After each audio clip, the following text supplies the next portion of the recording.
ఈ పాంప్లెట్ సంస్కృతి ఎప్పుడు వస్తుందంటే మనం దిగజారి ఉనికి కోల్పోయి మన ఇంటి దగ్గరికి ఎవరు కార్యకర్తలు రాక మనం బజార్లో పడి ఏమి దిక్కుదోచిన పరిస్థితుల్లో ఎదుట మీద ఏదన్నా మాట్లాడాలన్నప్పుడు ఈ పాంప్లెట్ సంస్కృతి ఉంది. నాకు ఉండే అవగాహన కానీ నాకుండే పరిజ్ఞానం ప్రకారం నా ఆలోచన అది. ఈరోజు ప్రభాకర్ రెడ్డి అనే వ్యక్తి ఇంత నీచమైన సంస్కృతికి తోడ్పడినాడంటే అది అందరూ తెలుసుకోవాల్సిన విషయం. ఇంకోటి ఏమంటే పెట్టుబడి లేకోకుండా ఒక చార్టర్ అకౌంట్ నాకు దొరికినాడు అనుకుంటాను, ఒక గుమస్తా దొరికినాడు అనుకుంటాను. ఏంటంటే నా దగ్గర వచ్చి పని చేయకపోయినా పబ్లిక్కు తెలియజేస్తే ఎవడో వచ్చి నాకు పాంప్లెట్ ఇచ్చే మా ఆడిటర్కి నా ఆస్తి ఇంతని చైర్మన్ గారు గుమస్తా వచ్చి నాకు పంపించినాడని ఆ పాంప్లెట్ పంపించి దానిపైన చేస్తా. ఇది ఒక ఎత్తు. నేనేమో ఆస్తులు కొనిండేది నేను నా కొడుకులు వ్యాపారం చేసే ఆస్తులు కొన్నా తప్ప నేను ఎక్కడ గుజరీ సామాన్లు దొంగతనాలు దోపిడీలు చేసి నేను కొనలే.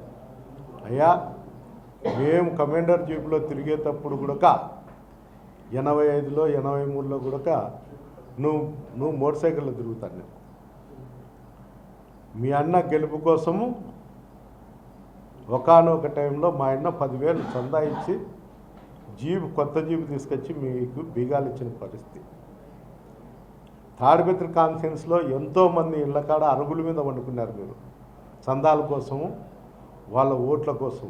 అరుగుల మీద తెల్లారుజాము 4 గంటలకు పోయి మీ అన్న అరుగు మీద పెట్టుకొని ఆ రైతు లేసేంత వరకు, మోతబారు రైతు లేసేంత వరకు అడక్క తినేదానికోసం, అది చందా అనుకోవచ్చు, మీరు అడక్క తినేదానికోసం కావచ్చు, తెల్లారుజామున పోయి పండుకొని డబ్బులు ఇప్పించుకొని చందాలు ఇప్పించుకొని అయ్యా బాబు మీరు నాకు ఎలక్షన్ చేయండి అనే పరిస్థితి నుండి ఈరోజు అదే నాయకులను అదే కార్యకర్తలను తిట్టే స్థాయికి ఎదిగినారు.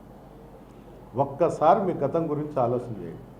ఎవరిని పడితే వాళ్ళని మాట్లాడేది, ఏది మాట్లాడాలనేది ఆలోచన లేకుండా, పరిజ్ఞానం లేకుండా ఈ విధంగా తయారైన.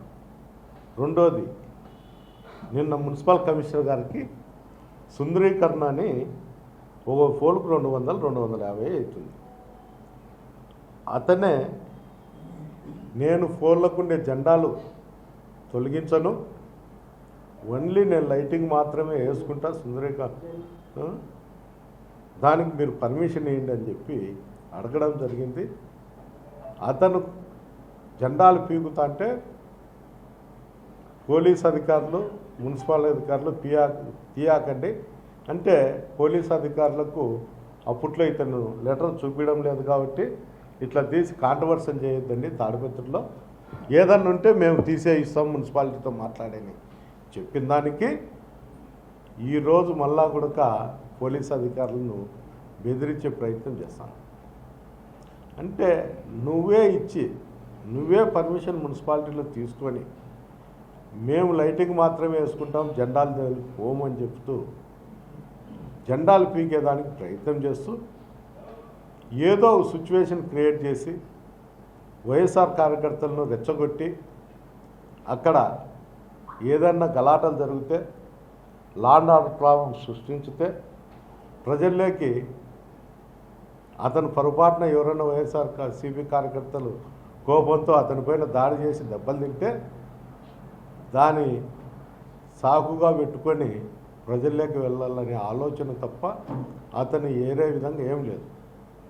కానీ అతను ధర్నా కూర్చుండేటప్పుడు మాత్రం నేను లైటింగ్ వేస్తా అంటే ఎమ్మెల్యే అడ్డపడతాడని చెప్తున్నాడు తప్ప అక్కడుండే జెండాలు తొలగిస్తా అంటే వైఎస్ఆర్సీపీ కార్యకర్తలు అడ్డుపడతాడు అనేది చెప్పడం లేదు.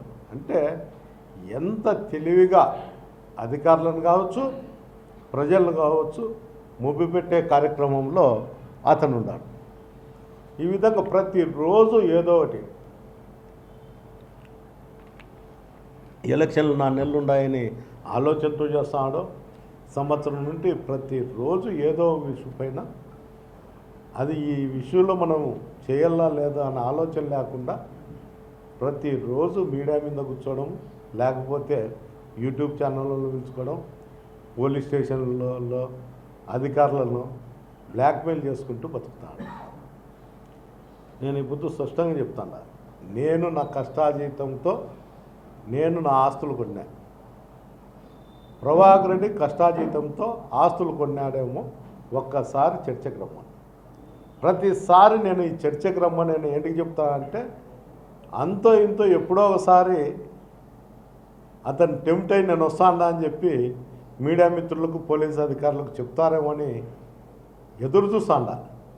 ఏంటంటే ఒకసారి చర్చకు వస్తే అతని బతుకు ఏమిటో అనేది ప్రజలకు తెలియజేయాలనేది నా ఆలోచన.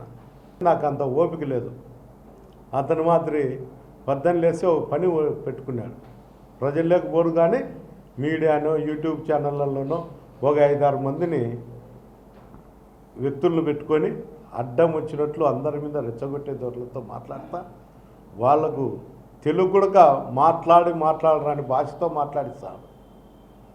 నాకేం ఇబ్బంది ఏం లేదు. అది ఎప్పుడోసారి దాని మూల్యం దాన్ని చెల్లించేదానికి మేమైతే సిద్ధంగా ఉన్నాము. ఇది టైం కాదనే ఊరుకుండడం జరుగుతుంది.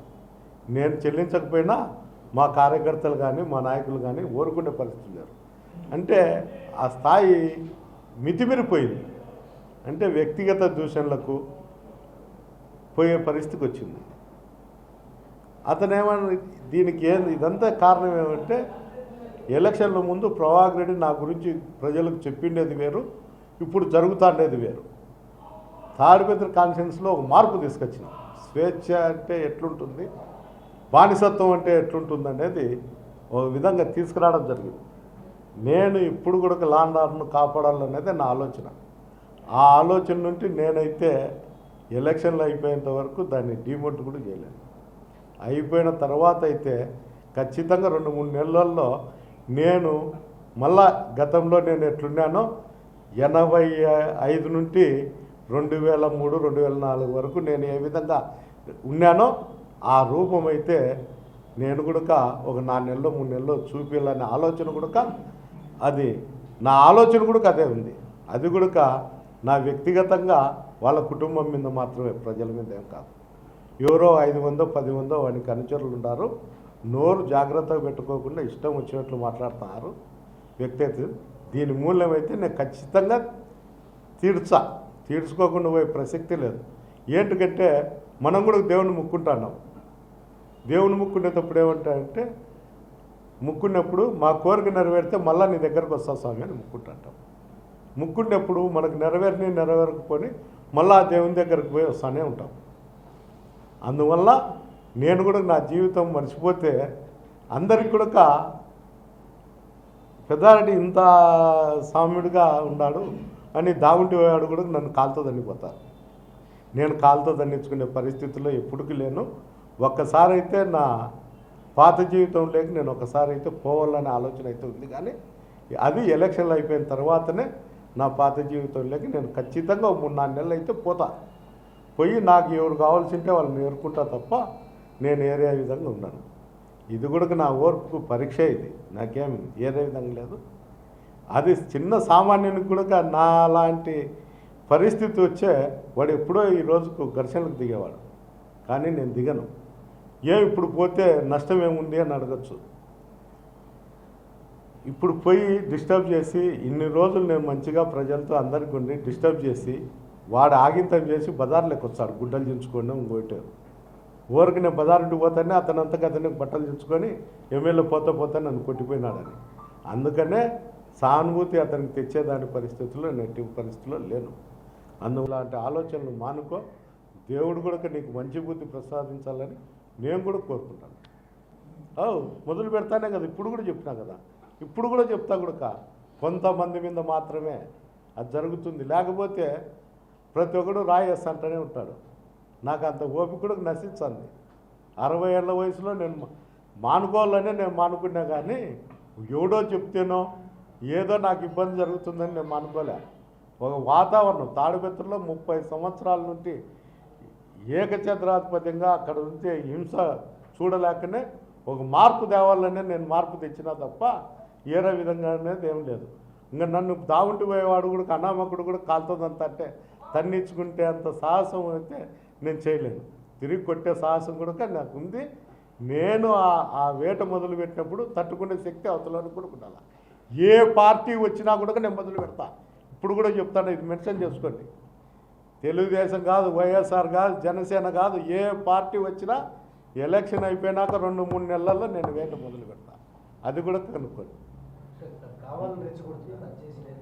రెచ్చగొడతా అనుకునే కదా నేను ఇది చెప్తాను.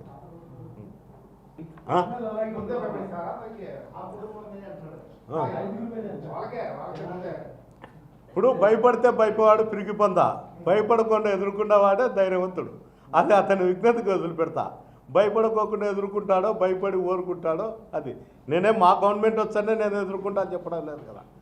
ఏ గవర్నమెంట్ వచ్చినా 4 నెలల తర్వాత నేను మొదలు పెడతా. చేతనైతే ఎదుర్కో అని చెప్తాడా. అది నేను చెప్తాను. నేనే మా గవర్నమెంట్ వచ్చానే మేము వీరులు సూర్యులు అని చెప్పడం లే. అతను కూడా కనుక్కుంటా అనొచ్చు, వాళ్ళ గవర్నమెంట్ ఉంది కాబట్టి వీడు మాట్లాడతాడని. నేను ఖచ్చితంగా ఏ మాట మాట్లాడినా దానికి కట్టుబడి ఉంటా. నేను దాంట్లో ఎలాంటి పరిస్థితుల్లో కట్టుబడుకోకుండా ఉన్నాను. నేను ఒక రైతు బిడ్డను కాబట్టి నాకు నీతి నిజాయితీ తెలుసు కాబట్టి పంటలో పురుగు పడితే ఏ విధంగా తీసేయాలో, రాజకీయాల్లో కూడా భ్రష్టు పడితే ఏ విధంగా తీసేయాలో నాకు బాగా తెలుసు. అందుకనే నేను ఈ వర్డ్ కూడా వాడిండేది, లేకపోతే వాడను. నేను రైతు బిడ్డను కాబట్టి క్రిమికీటకాలు పొలంలో ఏ విధంగా ఉంటే తీసేయాలనో, రాజకీయాల్లో కూడా ఏ విధంగా ఇట్లా అడ్డదారిలో వచ్చి నానాకు భ్రష్టు పట్టించి అందరినీ రెచ్చగొట్టి ఎంతోమంది ప్రజలను ఇబ్బంది పెడితే చూస్తూ ఊరుకుండేకి నేనేం కాదు. దాగుంటి పోయేంతవల్ల నేను తన్నలు తినేకి, దాగుంట్లో పోయేంతవల్ల మాటలు పడేకి నేను చీవునేతలు లేను అని మటుకు కాదు. అంతే కదా, అంతే కదన్నా. ఇప్పుడు పొలంలో పురుగు పడతా ఉంటుంది, దాన్ని స్ప్రే చేయకుండా ఇడిచిపెడతారా? పంట చేతికి రావాలంటే స్ప్రే చేయాల్సిందే.